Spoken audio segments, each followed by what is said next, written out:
দেবী কালী মায়ের এরকম করাল বদনা সদন্ত বিশিষ্ট ত্রিমূর্তি রূপ সচরাচর আমাদের চোখে পড়ে না।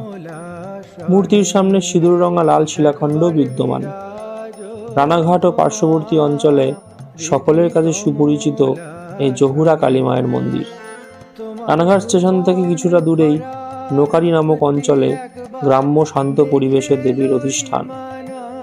পশ্চিমবঙ্গে সবচেয়ে পুরনো জহুরা মায়ের মন্দির আছে মালদা জেলার ইংরেজ বাজার এলাকায়। জনশ্রুতি অনুসারে প্রায় 1000 বছর আগে রাজা লক্ষণ সেন মালদায় শিলাখণ্ড দিয়ে দেবী মূর্তি ও মন্দির নির্মাণ করেন এবং পুজো শুরু করেন। কিন্তু ঘটনাচক্রে এই মূর্তি হুসেন শাহ দ্বারা আক্রান্ত হওয়ার সম্ভাবনা দেখা দিলে স্থানীয়রা মূর্তিকে শিলাখণ্ড দ্বারা মাটির নিচে চাপা দেয়। কারো মতে ইনি ডাকাতকালী। ডাকাতরা ধনসম্পদ লুট করার পর শিলাখণ্ড দিয়ে সেগুলো মাটির নিচে পুঁতে রাখত এবং তার উপর মা কালীর পুজো করত। ধনসম্পদ বা তৎকালীন জওহর শব্দটি থেকেই জহুরা মায়ের নামকরণ হয়ে আসছে।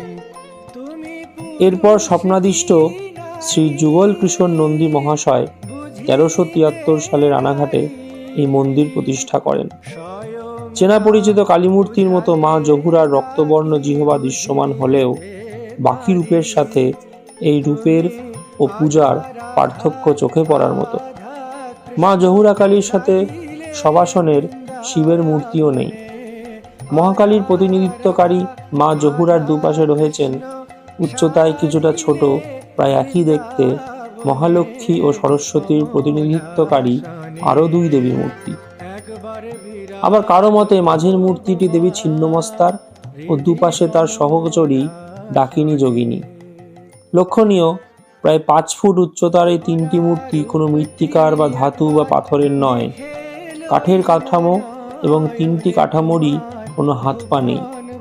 দেবীকে মালা, সিঁদুর পরানো, পুজো দেওয়া ইত্যাদি জাত, ধর্ম, বর্ণ নির্বিশেষে ব্রতী নিজের হাতে করেন।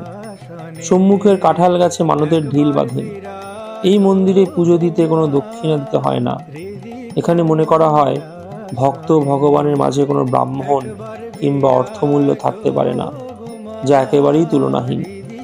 প্রতি বছর কালী পুজো এবং বুদ্ধ পূর্ণিমায় মন্দির চত্বর উৎসবের রূপ নেয় এবং প্রচুর জনসমাগম ঘটে।